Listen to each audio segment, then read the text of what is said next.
बारिश के मौसम में या बारिश के मौसम के बाद अक्सर आपने देखा होगा कि मलेरिया और डेंगू जैसे बुखार के केसेस जो होते हैं वो काफी ज्यादा बढ़ जाते हैं।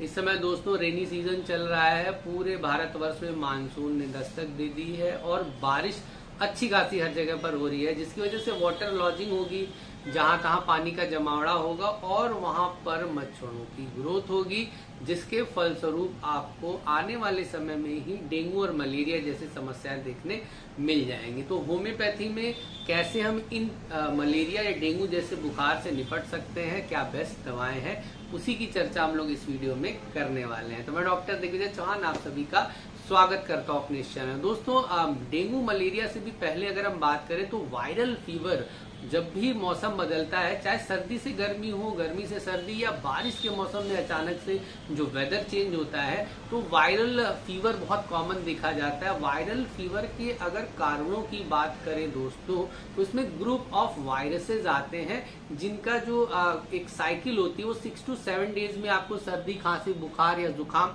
अब इसकी कितनी ज्यादा मात्रा में, किसी को बहुत ज्यादा बुखार हो जाता है, किसी को बहुत ज्यादा रनिंग नोज, हेडेक वगैरह की समस्या हो जाती है, तो आप 6 से 7 दिन में देखेंगे ऑटोमेटिक फीवर कम ही हो जाता है। वायरल फीवर में अक्सर 6 से 7 दिन आपको समस्या रहेगी ही रहेगी। तो अगर वायरल फीवर जैसी समस्या हो, बेसिक समस्या या बुखार की हो रही है, तो क्या करना हमें, स्पेशली अगर बारिश का मौसम है। पहले भी अभी मैं शॉर्ट वीडियो में बता चुका हूं दोस्तों, बारिश के वेदर में 2 दवाएं बहुत अच्छा काम करती हैं। डायरेक्ट अगर आप भीग गए थे तो रस्टक्स 30 आप सुबह दोपहर शाम ले सकते हैं, या अगर वेदर चेंज हुआ है, आप घर के अंदर ही हैं बट जो बाहर का वेदर है बारिश वाला हो रखा है और उसकी वजह से आपको अचानक से सर्दी, खांसी, बुखार या जुकाम शुरू हो गया है, तो डलकमारा 30 ले सकते हैं। दोनों ही कंडीशन में अगर सडननेस, अचानक से चीजें शुरू हुई हैं, तो एकोनाइट की नाम की दवा 30 पोटेंसी में 5 मिनट गैप करके आप सेवन कर सकते हैं। जी हाँ, एकोनाइट को डलकमारा के साथ या एकोनाइट को आप रस्टक्स के साथ 5 मिनट के अंतर पर वायरल फीवर के केसेस में ले सकते हैं। सडनली वायरल फीवर के केस में एक और बहुत कॉमन केस मिलता है कि टॉन्सिल अचानक से गला पकड़ लेता है, जैसे ही मौसम थोड़ा सा सर्द गर्म हुआ गला पकड़ ले रहा है। अगर गला भी पकड़ रहा है, पूरे बदन में दर्द है दोस्तों, तो बैप्टीशिया का मदर टिंचर आप 15 से 20 बूंद, अगर 10 साल तक के बच्चे हैं तो सिर्फ 10 बूंद, और अगर बड़े बच्चे हैं 15 से 20 साल के लोग हैं तो उन्हें 20 बूंद सुबह दोपहर शाम मदर टिंचर थोड़े से पानी में मिलाकर पीना है। आप देखेंगे जो कॉमन वायरल इन्फेक्शन की समस्या हो रही है, जिसमें फीवर और बदन दर्द, बुखार, सर्दी, जुकाम, नजले जैसी दिक्कत है, उससे आपको निजात मिल जाएगा। अब आते हैं दोस्तों डेंगू, मलेरिया और टाइफाइड को हम लोग नहीं भूल सकते। इन तीनों ही फीवर में दोस्तों कुछ बहुत ही स्पेसिफिक चीजें जिनको अगर आप ऑब्जर्व करेंगे, पकड़ेंगे, तो आपको समझ में आ जाएगा कि मुझे किस तरह का बुखार हो रखा है। सबसे पहले समझ लेते हैं दोस्तों, डेंगू और मलेरिया मच्छरों द्वारा ही ट्रांसफर होता है, जहां पर आपके डेंगू के केस में ये एक वायरल इन्फेक्शन होता है और मच्छर इसको कैरी करता है, इस वायरल इन्फेक्शन को, और आदमी में ट्रांसफर कर देता है। वहीं पर अगर आप मलेरिया की बात करते हैं तो ये एक पैरासिटिक इन्फेक्शन होता है, जो कि जब मच्छर इंसान को काटता है तो वो अपने माउथ के द्वारा, या आप देखेंगे चोंच जैसी स्ट्रक्चर जो होती है उसके द्वारा उसको ट्रांसफर कर देता है हमारी ब्लड स्ट्रीम में, और हमें मलेरिया की शिकायत हो जाती है। वहीं पर टाइफाइड अगर देखें तो एक बैक्टीरियल इन्फेक्शन है, जो कि साल्मोनेला टाइफी नाम के बैक्टीरिया से फैलाया जाता है। इन तीनों ही कंडीशन में दोस्तों अंतर क्या क्या हो जाता है, आप देखेंगे टाइफाइड के फीवर में स्टेप लैडर, आपको ऐसा लगेगा सीढ़ी की तरह बुखार चढ़ा फिर उतर गया, ठीक हुआ, फिर पेशेंट को अचानक से बुखार हो जाता, पेशेंट को अचानक से बुखार हुआ, फिर ठीक हुआ, ये चलता ही रहता है। पेशेंट को सुबह ठीक लगेगा, फिर दोपहर में बुखार हो गया, फिर शाम में ठीक हुआ, तो ये शेड्यूल चलता रहा, सीढ़ी की तरह बुखार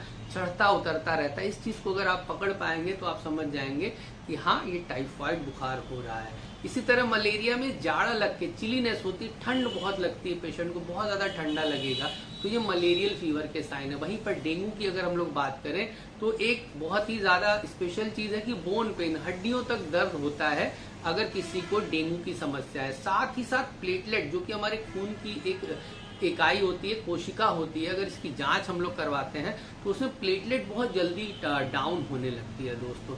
तो नॉर्मल इंसान में प्लेटलेट 1 से 1.5 लाख के आसपास या 1.5 लाख से ऊपर मानी जाती है, बट अगर ये 1 लाख से नीचे आना शुरू हो जाती है तो आपको सडन बहुत ज्यादा वीकनेस और कमजोरी फील होने लगती है।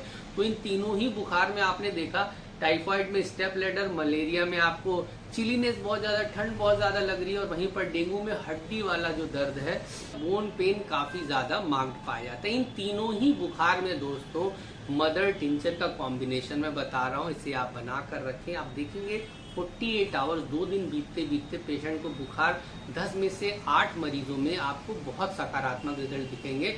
सारे पेशेंट, लगभग 8 पेशेंट अच्छे हो जाएंगे। तो क्या क्या मदर टिंचर लेना है? एक तो गिलोइड टिनोस्पोरा, मैं पहले भी इसको चर्चा कर चुका हूँ। दूसरा लेना है आपको एजाडिरेक्टा। दोस्तों नीम एक ऐसा एंटी इन्फ्लेमेटरी, एंटी पैरासिटिक औषधि है जो कि सदियों से यूज की जा रही है। तो गिलोय हो गया, दूसरा आपका नीम हो गया, एजाडिरेक्टा इंडिका हो गया, पहला टिनोस्पोरा, और तीसरा मदर टिंचर आपको लेना है दोस्तों निक्टेंथस। निक्टेंथस आर्बोट्रिस्टस इसका पूरा नाम है दोस्तों। निक्टेंथस की भी अलग एक वीडियो में चर्चा कर चुका हूँ। ये भी एक बहुत ही अच्छा आपका दोस्तों एंटी इन्फ्लेमेटरी दवा मानी जाती है। नेक्स्ट आते हैं दोस्तों एविना सटाइवा। एविना सटाइवा आपकी वीकनेस को कवर करने के लिए बहुत अच्छा माना जाता है, सडन कमजोरी के लिए बहुत अच्छा माना जाता है। तो इन चारों मदर टिंचर को एक इक्वल मात्रा में एक वायल में मिला लें, 100 ml की शीशी ले लें और इनको बराबर मात्रा में मिक्स करें और 20 बूंद करके सुबह दोपहर शाम पीना शुरू करें।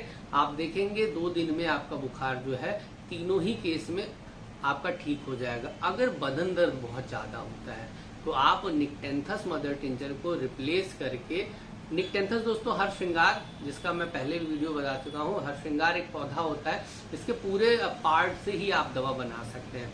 तो हर श्रृंगार खुद में एक एंटी इन्फ्लेमेटरी प्रॉपर्टी रखता है। तो यहाँ पर अगर आपको बदन दर्द बहुत ज्यादा हो रहा है तो निक्टेंथस को रिप्लेस कर देंगे बैप्टीशिया मदर टिंचर के साथ। यहाँ पर फिर से 20 बूंद सुबह दोपहर शाम सेवन करना है। अगर स्पेसिफिक बात की जाए डाइल्यूशन में दवा की 30-200 पोटेंसी में कि क्या दवा देनी चाहिए दोस्तों, लिस्ट ऑफ मेडिसिन बहुत लंबी लिस्ट है इन अलग अलग बुखारों में, बिकॉज सिम्टम्स मिलने चाहिए। बट स्पेसिफिकली जो ज्यादातर काम की हुई दवा है मैं उसकी बात कर रहा हूँ। जैसे मलेरियल फीवर में आप देखेंगे चिनीनम आर्स नाम की दवा 30 पोटेंसी में सुबह दोपहर शाम देने से काफी, इसके अंदर चाइना और आर्सेनिक दोनों का गुण पाया जाता है। चिनीनम आर्स में 30 पोटेंसी में सुबह दोपहर शाम दें, आप देखेंगे आपको काफी अच्छा रिजल्ट मिलेगा। इसी तरह टाइफाइड के फीवर में जो नेचर मिलता है सामान्यतः बुखार का, सर दर्द, बदन दर्द, ये सारी चीजों में दोस्तों ब्राइनिया बहुत अच्छा काम करती है। इसे भी आप 30 पोटेंसी में सुबह दोपहर शाम सेवन कर सकते हैं। लास्ट है दोस्तों डेंगू। डेंगू के बुखार में दोस्तों चूंकि हड्डी का पेन काफी ज्यादा होता है तो आप यूपेटोरियम 30 या 200 पोटेंसी में भी यूज कर सकते हैं। अगर 30 पोटेंसी में यूज करेंगे तो सुबह दोपहर शाम, और अगर 200 में यूज करेंगे तो सिर्फ सुबह शाम 2 से 3 ड्रॉप सीधे जबान पर चाहें या तो थोड़े से पानी में मिला कर ले सकते हैं। प्लेटलेट काउंट सडनली बहुत डाउन हो रहा है डेंगू में तो आपको कैरिका पपाया नाम का मदर टिंचर, जिसे हम लोग पपीते का अर्क भी बोलते हैं, 20 बूंद सुबह दोपहर शाम सेवन। साथ ही साथ जो अन्य मदर टिंचर मैंने बताया है उसको भी कॉम्बिनेशन में लेते रहे। आप देखेंगे लगभग सारे ही बुखार के केसेस में, चाहे वो सिंपल वायरल फीवर हो, टाइफाइड, डेंगू या मलेरिया जैसा बुखार हो, किसी भी तरह का बुखार होगा, आपकी इम्यूनिटी को ये दवाएं बूस्ट रखेंगी और आपको ये बीमारी नहीं होगी। दोस्तों वीडियो से संबंधित कोई भी प्रश्न हो आप पूछ सकते हैं। मिलते हैं नेक्स्ट वीडियो में, तब तक के लिए नमस्कार दोस्तों, जय हिंद, जय भारत।